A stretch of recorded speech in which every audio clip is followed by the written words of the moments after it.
6 August 1945।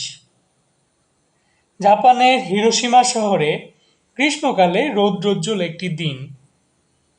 ঘড়িতে তখন সকাল 8টা। প্রতিদিনের মতো কর্মজীবীরা তাদের কর্মস্থলে যাচ্ছিল।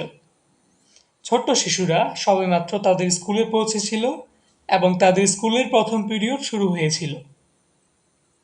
সেই সময় কিছু লোক একটি আমেরিকান বোয়িং B-29 বিমানকে শহরের আকাশসীমা অতিক্রম করতে দেখেন। ঠিক 8টা 15 মিনিটে সেই বিমানটি থেকে কিছু একটা নিচে পড়তে থাকে। প্রত্যক্ষদর্শীরা দূর থেকে ততটা স্পষ্টভাবে দেখতে পান না প্লেন থেকে পড়া জিনিসটি আসলে কি। হিরোশিমা শহরের মানুষেরা স্বপ্নেও কল্পনা করতে পারেনি যে এটি একটি অ্যাটমিক বোম ছিল। 43 সেকেন্ড।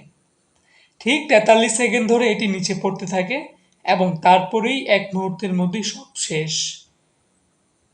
শহরে বসবাসরত হাজার হাজার লোক তাদের জীবনের শেষ মুহূর্তে শুধু এক অতি উজ্জ্বল আলো ঝলকানি দেখতে পান।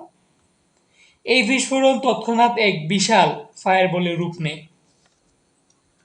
এজন্য পৃথিবীর বুকে ছোট্ট একটি সূর্য। এ সময় ওই স্থানের তাপমাত্রা 400 ডিগ্রি সেলসিয়াসে পৌঁছে গিয়েছিল। ফলশ্রুতিতে তৎক্ষণাৎ প্রায় 80,000 মানুষের মৃত্যু ঘটে এবং ইতিহাসে যুক্ত হয় এক ঘৃণ্যতম কালো অধ্যায়, যা মানবজাতি আজও ভোলেনি।